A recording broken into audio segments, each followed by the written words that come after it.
Esther 1. Queen Vashti deposed. This is what happened during the time of Xerxes, the Xerxes who ruled over 127 provinces stretching from India to Kush. At that time King Xerxes reigned from his royal throne in the citadel of Susa, and in the 3rd year of his reign, he gave a banquet for all his nobles and officials.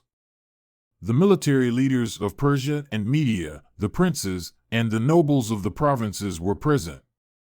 For a full 180 days, he displayed the vast wealth of his kingdom and the splendor and glory of his majesty. When these days were over, the king gave a banquet, lasting 7 days, in the enclosed garden of the king's palace, for all the people from the least to the greatest who were in the citadel of Susa. The garden had hangings of white and blue linen, fastened with cords of white linen and purple material to silver rings on marble pillars. There were couches of gold and silver on a mosaic pavement of porphyry, marble, mother-of-pearl, and other costly stones. Wine was served in goblets of gold, each one different from the other, and the royal wine was abundant, in keeping with the king's liberality. By the king's command, each guest was allowed to drink with no restrictions, for the king instructed all the wine stewards to serve each man what he wished. Queen Vashti also gave a banquet for the women in the royal palace of King Xerxes. On the 7th day, when King Xerxes was in high spirits from wine, he commanded the 7 eunuchs who served him, Mehuman, Biztha, Harbona, Bigtha, Abagtha, Zethar, and Carcas, to bring before him Queen Vashti, wearing her royal crown, in order to display her beauty to the people and nobles, for she was lovely to look at. But when the attendants delivered the king's command, Queen Vashti refused to come. Then the king became furious and burned with anger. Since it was customary for the king to consult experts in matters of law and justice, he spoke with the wise men who understood the times and were closest to the king, Karshena, Shethar, Admatha, Tarshish, Meres, Marcina, and Memucan, the 7 nobles of Persia and Media who had special access to the king and were highest in the kingdom. According to law, what must be done to Queen Vashti? He asked. She has not obeyed the command of King Xerxes that the eunuchs have taken to her. Then Memucan replied in the presence of the king and the nobles, Queen Vashti has done wrong, not only against the king but also against all the nobles and the peoples of all the provinces of King Xerxes. For the queen's conduct will become known to all the women, and so they will despise their husbands and say, King Xerxes commanded Queen Vashti to be brought before him, but she would not come. This very day, the Persian and Median women of the nobility who have heard about the queen's conduct will respond to all the king's nobles in the same way. There will be no end of disrespect and discord. Therefore, if it pleases the king, let him issue a royal decree and let it be written in the laws of Persia and Media, which cannot be repealed, that Vashti is never again to enter the presence of King Xerxes. Also, let the king give her royal position to someone else who is better than she. Then when the king's edict is proclaimed throughout all his vast realm, all the women will respect their husbands, from the least to the greatest. The king and his nobles were pleased with this advice, so the king did as Memucan proposed. He sent dispatches to all parts of the kingdom, to each province in its own script and to each people in their own language, proclaiming that every man should be ruler over his own household, using his native tongue. Esther 2. Esther made queen. Later, when King Xerxes' fury had subsided, he remembered Vashti and what she had done and what he had decreed about her. Then the king's personal attendants proposed, let a search be made for beautiful young virgins for the king. Let the king appoint commissioners in every province of his realm to bring all these beautiful young women into the harem at the citadel of Susa. Let them be placed under the care of Haggai, the king's eunuch, who is in charge of the women, and let beauty treatments be given to them. Then let the young woman who pleases the king be queen instead of Vashti. This advice appealed to the king, and he followed it. Now there was in the citadel of Susa a Jew of the tribe of Benjamin, named Mordecai son of Jair, the son of Shimei, the son of Kish, who had been carried into exile from Jerusalem by Nebuchadnezzar king of Babylon, among those taken captive with Jehoiakim king of Judah. Mordecai had a cousin named Hadassah, whom he had brought up because she had neither father nor mother. This young woman, who was also known as Esther, had a lovely figure and was beautiful. Mordecai had taken her as his own daughter when her father and mother died. When the king's order and edict had been proclaimed, many young women were brought to the citadel of Susa and put under the care of Haggai. Esther also was taken to the king's palace and entrusted to Haggai, who had charge of the harem. She pleased him and won his favor. Immediately he provided her with her beauty treatments and special food. He assigned to her 7 female attendants selected from the king's palace and moved her and her attendants into the best place in the harem. Esther had not revealed her nationality and family background because Mordecai had forbidden her to do so. Every day he walked back and forth near the courtyard of the harem to find out how Esther was and what was happening to her. Before a young woman's turn came to go into King Xerxes, she had to complete 12 months of beauty treatments prescribed for the women, 6 months with oil of myrrh and 6 with perfumes and cosmetics. And this is how she would go to the king. Anything she wanted was given to her to take with her from the harem to the king's palace. In the evening she would go there and in the morning return to another part of the harem to the care of Shashgaz, the king's eunuch who was in charge of the concubines. She would not return to the king unless he was pleased with her and summoned her by name. When the turn came for Esther, the young woman Mordecai had adopted, the daughter of his uncle Abihail, to go to the king, she asked for nothing other than what Haggai, the king's eunuch who was in charge of the harem, suggested. And Esther won the favor of everyone who saw her. She was taken to King Xerxes in the royal residence in the 10th month, the month of Tevath, in the 7th year of his reign. Now the king was attracted to Esther more than to any of the other women, and she won his favor and approval more than any of the other virgins. So he set a royal crown on her head and made her queen instead of Vashti. And the king gave a great banquet, Esther's banquet, for all his nobles and officials. He proclaimed a holiday throughout the provinces and distributed gifts with royal liberality. When the virgins were assembled a second time, Mordecai was sitting at the king's gate. But Esther had kept secret her family background and nationality just as Mordecai had told her to do, for she continued to follow Mordecai's instructions as she had done when he was bringing her up. Mordecai uncovers a conspiracy. During the time Mordecai was sitting at the king's gate, Bigthana and Teresh, 2 of the king's officers who guarded the doorway, became angry and conspired to assassinate King Xerxes. But Mordecai found out about the plot and told Queen Esther, who in turn reported it to the king, giving credit to Mordecai. And when the report was investigated and found to be true, the 2 officials were impaled on poles. All this was recorded in the Book of the Annals in the presence of the king. Esther 3. Haman's plot to destroy the Jews. After these events, King Xerxes honored Haman son of Hammedatha, the Agagite, elevating him and giving him a seat of honor higher than that of all the other nobles.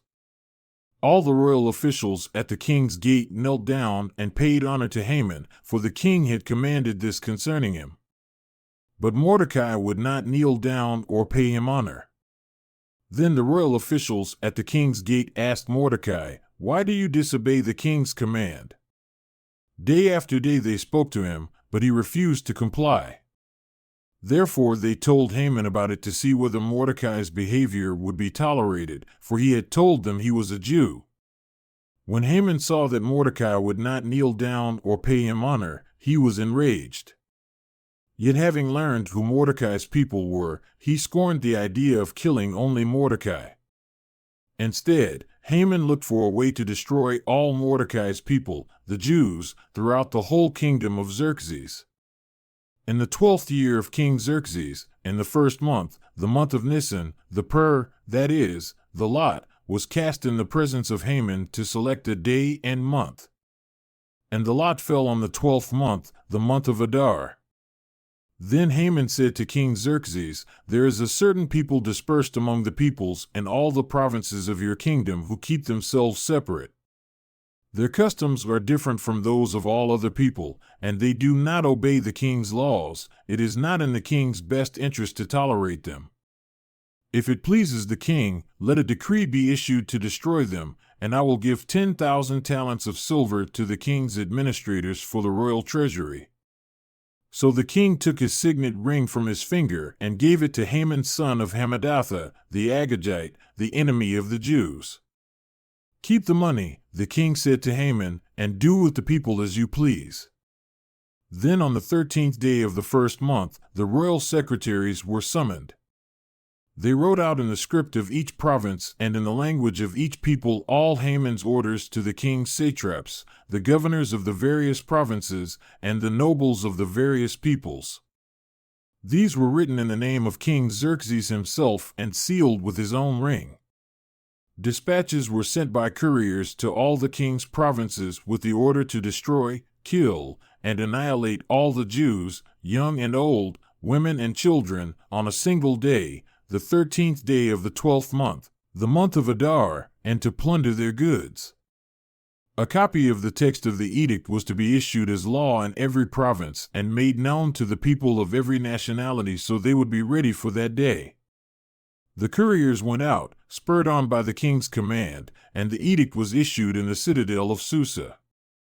The king and Haman sat down to drink, but the city of Susa was bewildered. Esther 4.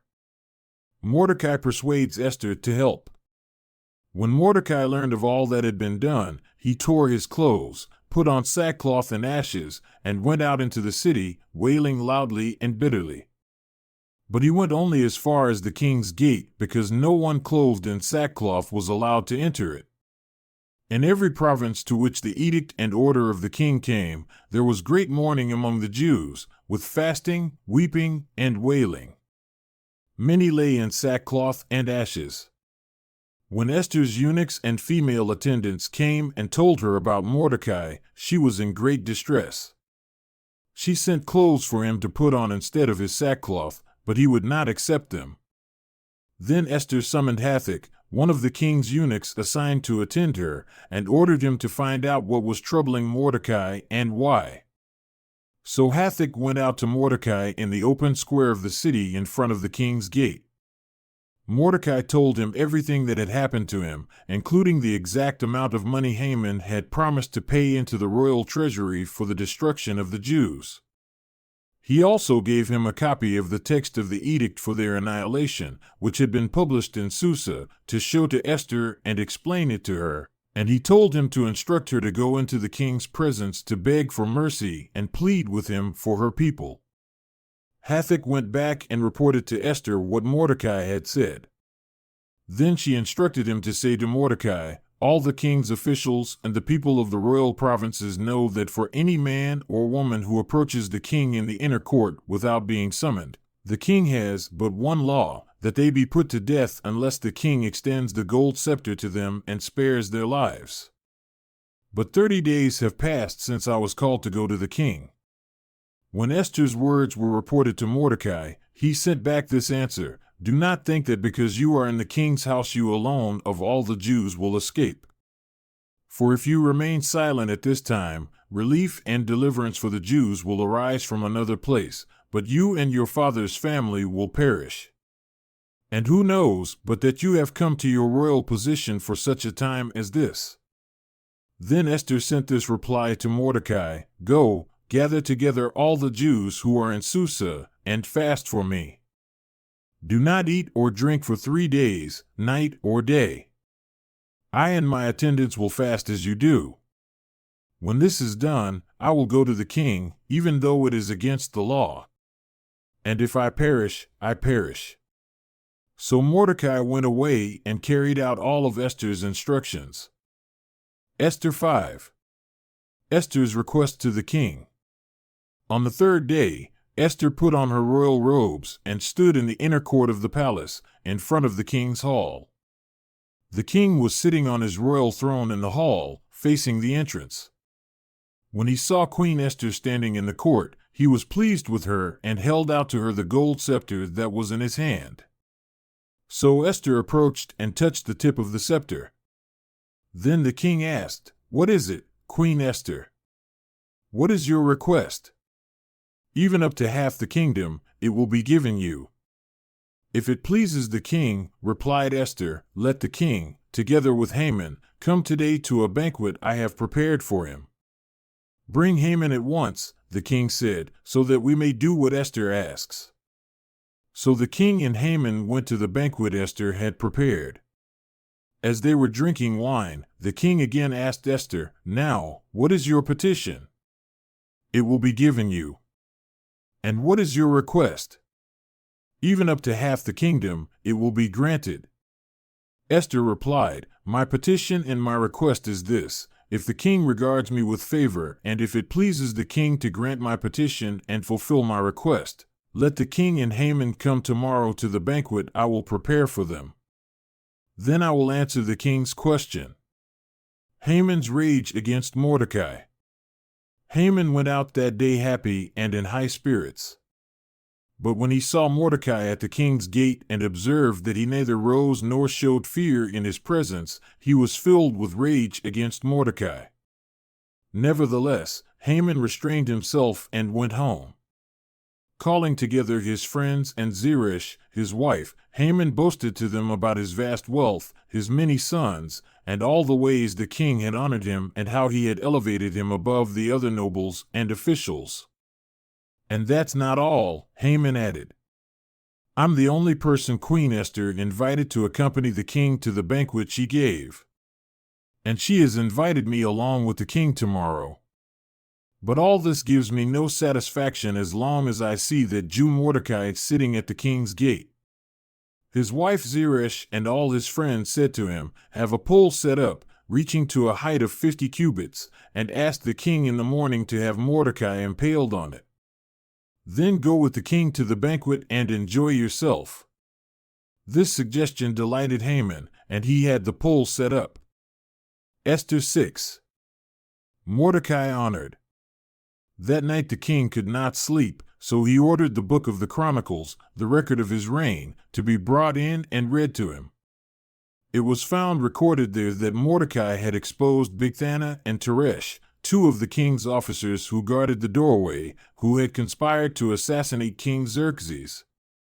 "What honor and recognition has Mordecai received for this?" the king asked. "Nothing has been done for him," his attendants answered. The king said, "Who is in the court?" Now Haman had just entered the outer court of the palace to speak to the king about impaling Mordecai on the pole he had set up for him. His attendants answered, "Haman is standing in the court." "Bring him in," the king ordered. When Haman entered, the king asked him, "What should be done for the man the king delights to honor?" Now Haman thought to himself, "Who is there that the king would rather honor than me?" So he answered the king, "For the man the king delights to honor, have them bring a royal robe the king has worn and a horse the king has ridden, one with a royal crest placed on its head. Then let the robe and horse be entrusted to one of the king's most noble princes. Let them robe the man the king delights to honor and lead him on the horse through the city streets, proclaiming before him, 'This is what is done for the man the king delights to honor.' Go at once," the king commanded Haman. "Get the robe and the horse, and do just as you have suggested for Mordecai the Jew, who sits at the king's gate. Do not neglect anything you have recommended." So Haman got the robe and the horse. He robed Mordecai and led him on horseback through the city streets, proclaiming before him, "This is what is done for the man the king delights to honor." Afterward, Mordecai returned to the king's gate. But Haman rushed home, with his head covered in grief, and told Zeresh his wife and all his friends everything that had happened to him. His advisers and his wife Zeresh said to him, "Since Mordecai, before whom your downfall has started, is of Jewish origin, you cannot stand against him, you will surely come to ruin." While they were still talking with him, the king's eunuchs arrived and hurried Haman away to the banquet Esther had prepared. Esther 7. Haman impaled. So the king and Haman went to Queen Esther's banquet, and as they were drinking wine on the second day, the king again asked, "Queen Esther, what is your petition?" "It will be given you." "What is your request?" "Even up to half the kingdom, it will be granted." Then Queen Esther answered, "If I have found favor with you, your majesty, and if it pleases you, grant me my life, this is my petition. And spare my people, this is my request. For I and my people have been sold to be destroyed, killed, and annihilated. If we had merely been sold as male and female slaves, I would have kept quiet because no such distress would justify disturbing the king." King Xerxes asked Queen Esther, "Who is he? Where is he, the man who has dared to do such a thing?" Esther said, "An adversary and enemy. This vile Haman." Then Haman was terrified before the king and queen. The king got up in a rage, left his wine, and went out into the palace garden. But Haman, realizing that the king had already decided his fate, stayed behind to beg Queen Esther for his life. Just as the king returned from the palace garden to the banquet hall, Haman was falling on the couch where Esther was reclining. The king exclaimed, "Will he even molest the queen while she is with me in the house?" As soon as the word left the king's mouth, they covered Haman's face. Then Harbona, one of the eunuchs attending the king, said, "A pole reaching to a height of 50 cubits stands by Haman's house. He had it set up for Mordecai, who spoke up to help the king." The king said, "Impale him on it." So they impaled Haman on the pole he had set up for Mordecai. Then the king's fury subsided. Esther 8. The king's edict in behalf of the Jews. That same day King Xerxes gave Queen Esther the estate of Haman, the enemy of the Jews. And Mordecai came into the presence of the king, for Esther had told how he was related to her. The king took off his signet ring, which he had reclaimed from Haman, and presented it to Mordecai. And Esther appointed him over Haman's estate. Esther again pleaded with the king, falling at his feet and weeping. She begged him to put an end to the evil plan of Haman the Agagite, which he had devised against the Jews. Then the king extended the gold scepter to Esther, and she arose and stood before him. "If it pleases the king," she said, "and if he regards me with favor and thinks it the right thing to do, and if he is pleased with me, let an order be written overruling the dispatches that Haman son of Hammedatha, the Agagite, devised and wrote to destroy the Jews in all the king's provinces. For how can I bear to see disaster fall on my people? How can I bear to see the destruction of my family?" King Xerxes replied to Queen Esther and to Mordecai the Jew, "Because Haman attacked the Jews, I have given his estate to Esther, and they have impaled him on the pole he set up. Now write another decree in the king's name in behalf of the Jews as seems best to you, and seal it with the king's signet ring, for no document written in the king's name and sealed with his ring can be revoked." At once the royal secretaries were summoned on the 23rd day of the 3rd month, the month of Sivan. They wrote out all Mordecai's orders to the Jews and to the satraps, governors, and nobles of the 127 provinces stretching from India to Cush. These orders were written in the script of each province and the language of each people, and also to the Jews in their own script and language. Mordecai wrote in the name of King Xerxes, sealed the dispatches with the king's signet ring, and sent them by mounted couriers, who rode fast horses especially bred for the king. The king's edict granted the Jews in every city the right to assemble and protect themselves, to destroy, kill, and annihilate the armed men of any nationality or province who might attack them and their women and children, and to plunder the property of their enemies.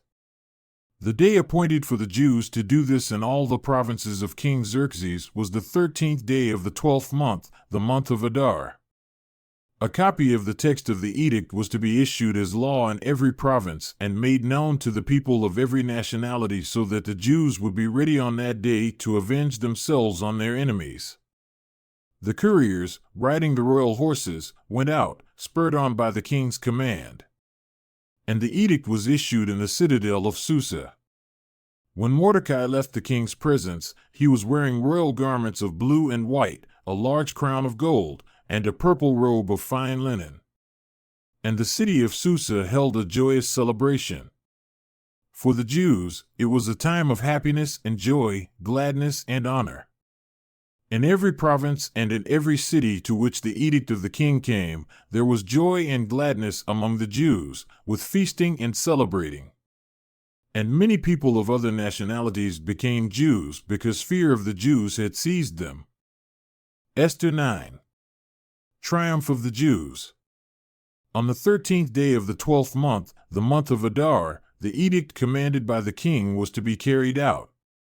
On this day the enemies of the Jews had hoped to overpower them, but now the tables were turned, and the Jews got the upper hand over those who hated them. The Jews assembled in their cities in all the provinces of King Xerxes to attack those determined to destroy them. No one could stand against them because the people of all the other nationalities were afraid of them. And all the nobles of the provinces, the satraps, the governors, and the king's administrators helped the Jews because fear of Mordecai had seized them. Mordecai was prominent in the palace, his reputation spread throughout the provinces, and he became more and more powerful. The Jews struck down all their enemies with the sword, killing and destroying them, and they did what they pleased to those who hated them. In the citadel of Susa, the Jews killed and destroyed 500 men. They also killed Parshandatha, Dalphon, Aspatha, Poratha, Adalia, Aridatha, Parmashta, Arisai, Aridai, and Vizatha, the 10 sons of Haman son of Hammedatha, the enemy of the Jews. But they did not lay their hands on the plunder. The number of those slain in the citadel of Susa was reported to the king that same day. The king said to Queen Esther, "The Jews have killed and destroyed 500 men and the 10 sons of Haman in the citadel of Susa. What have they done in the rest of the king's provinces? Now, what is your petition? It will be given you. What is your request? It will also be granted." If it pleases the king, Esther answered, "Give the Jews in Susa permission to carry out this day's edict tomorrow also, and let Haman's 10 sons be impaled on poles." So the king commanded that this be done. An edict was issued in Susa, and they impaled the 10 sons of Haman. The Jews in Susa came together on the 14th day of the month of Adar, and they put to death in Susa 300 men, but they did not lay their hands on the plunder. Meanwhile, the remainder of the Jews who were in the king's provinces also assembled to protect themselves and get relief from their enemies. They killed 75,000 of them, but did not lay their hands on the plunder. This happened on the 13th day of the month of Adar, and on the 14th, they rested and made it a day of feasting and joy. The Jews in Susa, however, had assembled on the 13th and 14th, and then on the 15th, they rested and made it a day of feasting and joy. That is why rural Jews, those living in villages, observe the 14th of the month of Adar as a day of joy and feasting, a day for giving presents to each other. Purim established. Mordecai recorded these events, and he sent letters to all the Jews throughout the provinces of King Xerxes, near and far, to have them celebrate annually the 14th and 15th days of the month of Adar as the time when the Jews got relief from their enemies and as the month when their sorrow was turned into joy and their mourning into a day of celebration. He wrote them to observe the days as days of feasting and joy and giving presents of food to one another and gifts to the poor. So the Jews agreed to continue the celebration they had begun, doing what Mordecai had written to them. For Haman son of Hammedatha, the Agagite, the enemy of all the Jews, had plotted against the Jews to destroy them and had cast the pur, that is, the lot, for their ruin and destruction. But when the plot came to the king's attention, he issued written orders that the evil scheme Haman had devised against the Jews should come back onto his own head, and that he and his sons should be impaled on poles. Therefore these days were called Purim, from the word pur. Because of everything written in this letter, and because of what they had seen and what had happened to them, the Jews took it on themselves to establish the custom that they and their descendants and all who join them should without fail observe these 2 days every year, in the way prescribed and at the time appointed. These days should be remembered and observed in every generation by every family and in every province and in every city. And these days of Purim should never fail to be celebrated by the Jews, nor should the memory of these days die out among their descendants. So Queen Esther, daughter of Abihail, along with Mordecai the Jew, wrote with full authority to confirm this second letter concerning Purim. And Mordecai sent letters to all the Jews in the 127 provinces of Xerxes' kingdom, words of goodwill and assurance, to establish these days of Purim at their designated times, as Mordecai the Jew and Queen Esther had decreed for them, and as they had established for themselves and their descendants in regard to their times of fasting and lamentation. Esther's decree confirmed these regulations about Purim, and it was written down in the records. Esther 10. The greatness of Mordecai. King Xerxes imposed tribute throughout the empire, to its distant shores. And all his acts of power and might, together with a full account of the greatness of Mordecai, whom the king had promoted, are they not written in the book of the annals of the kings of Media and Persia? Mordecai the Jew was second in rank to King Xerxes, preeminent among the Jews, and held in high esteem by his many fellow Jews because he worked for the good of his people and spoke up for the welfare of all the Jews.